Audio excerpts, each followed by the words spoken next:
LJP पारस गुट के प्रमुख पशुपति पारस ने ऐलान किया है कि वो हाजीपुर से ही लोकसभा चुनाव लड़ेंगे। ये भी ऐलान किया कि पार्टी के सभी सांसद जो हैं वो अपनी सीट से चुनाव लड़ेंगे। पशुपति पारस ने कहा कि प्रधानमंत्री, गृह मंत्री और बीजेपी अध्यक्ष का सम्मान करते हैं, लेकिन मीडिया में जो खबरें हैं उससे वो निराश हैं। सूत्रों के मुताबिक बीजेपी इस बार एलजेपी के कोटे के सभी 5 सीटें चिराग पासवान को दे रही है। साथ ही हाजीपुर से भी चिराग पासवान के लड़ने की खबरें हैं। हमारी पार्टी के साथ न्याय नहीं किया गया, तो जब तक विधिवत एनडीए गठबंधन का बिहार का लिस्ट प्रकाशित नहीं होता है तब तक हम इंतजार करते हैं। और केंद्रीय नेतृत्व से मैं आग्रह भी करता हूं कि आप पुनर्विचार करिए। घोषणा के बाद यदि हमको उचित सम्मान नहीं दिया गया तो हमारी पार्टी और हम लोग स्वतंत्र हैं, हमारा दरवाजा खुला हुआ कहीं भी जाने के लिए। क्या आप हाजीपुर से किसी भी सूरत में चुनाव लड़ेंगे? नहीं, हमारी किसी से कोई बातचीत नहीं हुई है, लेकिन हम हाजीपुर से चुनाव लड़ेंगे। प्रशांत हमारे सहयोगी हमारे साथ हैं। प्रशांत, हाजीपुर सीट ने यहाँ पर अलग कर दिया 2 पार्टियों को। अब इनका क्या जो है आगे का लग रहा है रोड मैप? एनडीए में नहीं तो क्या दूसरी तरफ जाएंगे या अकेले लड़ेंगे? जी देखिए, बिल्कुल ताबिश, यही सबसे बड़ा सवाल है। अभी आपने सुना पशुपति पारस को, उन्होंने 3-4 बातें बिल्कुल साफ कर दी। आज उनकी पार्टी के वरिष्ठ पदाधिकारियों की बैठक थी और उसमें उन्होंने 4 बातें बिल्कुल साफ कही। पहला ये कि मीडिया में जो खबरें आ रही हैं उसमें उनकी पार्टी को तरजीह नहीं दी गई है, इससे उनकी पार्टी निराश है, उनकी पार्टी के साथ न्याय नहीं हुआ है।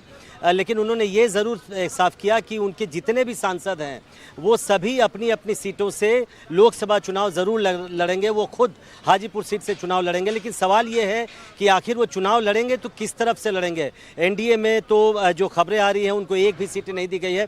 हमारे साथ हैं राष्ट्रीय लोक जनशक्ति पार्टी के प्रवक्ता संजय सराफ। संजय जी, आपके राष्ट्रीय अध्यक्ष पशुपति पारस ने कहा कि वो चुनाव ज़रूर लड़ेंगे, वो खुद हाजीपुर से लड़ेंगे, बाकी सांसद अपनी अपनी सीट से लड़ेंगे। लेकिन बड़ा सवाल ये है कि किस पार्टी से लड़ेंगे? एनडीए से तो अच्छी खबर नहीं आ रही आपके लिए। नहीं, जब तक लिस्ट ओपन नहीं होती, फाइनल नहीं होती, तभी तक तो हम वेट करेंगे। उसके बाद में तो लड़ना तो जरूरी है। हमारी पार्टी, हमारे राष्ट्रीय अध्यक्ष जी ने भी बोला कि ये एक डेमोक्रेटिक सेटअप है। डेमोक्रेटिक सेटअप में, राजनीति में जब तक आप इलेक्शन नहीं लड़ोगे तो आपको कौन पूछेगा? जब आपने इलेक्शन लड़ा, एमपी बने, तभी ना मंत्री भी बने। तो इलेक्शन लड़ना जरूरी है। हमारे जितने भी मेंबर पार्लियामेंट से इलेक्शन लड़ेंगे। नहीं, लेकिन आप किस बात का इंतजार कर रहे हैं? फॉर्मल अनाउंसमेंट ठीक नहीं है, लेकिन क्या आपकी बात चल रही है बीजेपी से?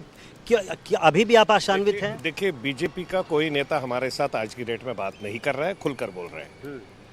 क्यों नहीं कर रहा है ये हमें नहीं पता है। हम लोग ईमानदारी से, हमारे राष्ट्रीय अध्यक्ष, हमारी पूरी पार्टी ईमानदारी से जुड़ी रही। जो जहां पर जो नीति आई उसके साथ में खड़ी रही। उसके बदले में उससे गठबंधन हो गया जो हर जगह अपोज करता रहा। अब हमें उसमें कोई लेना देना नहीं। उसको आप जो मर्जी सीटें दो। हमारे 5 सांसद हमारे साथ में थे, हमारे 5 सांसदों के रिलेटेड अभी तक कोई ऐसी बात नहीं है। अगर वो जब लिस्ट आती है हमारे को वहां से नहीं मिलता है तो ऑप्शन इज ओपन है। तो आपने सुना ताबिश की ऑप्शन ओपन है, विकल्प खुला हुआ है बिल्कुल। अब आप समझ सकते हैं जो बातें नहीं कह रहे हैं पशुपति पारस या उनकी पार्टी के नेता। इंडिया गठबंधन या महागठबंधन जो भी कहें, उनसे भी बातचीत का रास्ता अभी भी खुला हुआ है और लगता है अब उसी तरफ रास्ता जा रहा है पशुपति पारस और उनकी पार्टी का। लेकिन प्रशांत, अगर उनकी तरफ रास्ते की भी अगर खोलने की बात हम देखें इनके, तो वहां पर भी क्या संभावनाएं इनके लिए लगती हैं? क्योंकि वहां पर भी सीटों को लेकर कुछ ऐसी स्थिति है। नहीं, बिल्कुल, देखिए यही सबसे बड़ी समस्या है पशुपति पारस और उनकी पार्टी की कि क्या इंडिया गठबंधन से भी अगर बात होती है और वहाँ भी अगर विकल्प खुला हुआ है तो क्या वहाँ इतनी सीटें हैं और वो सीटें जो पशुपति पारस चाहेंगे वो उनको मिल पाएगी? इन्हीं सब बातों पर ये बड़ी चुनौती होगी। पशुपति पारस कहने के लिए तो कह रहे हैं कि अभी तक औपचारिक ऐलान नहीं हुआ एनडीए से, लेकिन मेरी जानकारी यही है कि उधर से भी रास्ता खोला गया है, दरवाज़ा खोला गया है और वहाँ उस तरफ पहुंचने की कोशिश की जा रही है, संवाद बनाने की कोशिश की जा रही है। आगे 3-4 दिनों में सब कुछ साफ हो जाएगा कि आखिर पशुपति पारस की पार्टी कहां से चुनाव लड़ेगी, किस तरफ से चुनाव लड़ेगी, क्योंकि एनडीए में तो अब बिल्कुल साफ है उनके रुख से भी कि एनडीए में अब उनका रास्ता बंद हो चुका है। संभावना एक तरह से खुली रखना चाहते हैं पशुपति पारस। अब देखना होगा आगे क्या इनकी दिशा जो है बनती है। मनीष कुमार हमारे सहयोगी हमारे साथ जुड़ गए हैं। मनीष, हाजीपुर सीट को लेकर नाराजगी यहाँ पर बढ़ती हुई दिख रही है। अब क्या इनका आगे का लग रहा है? ये इंडिया गठबंधन के साथ जा सकते हैं, अकेले लड़ेंगे? हालांकि अभी औपचारिक ऐलान तक इंतजार की बात भी कर रहे हैं वो।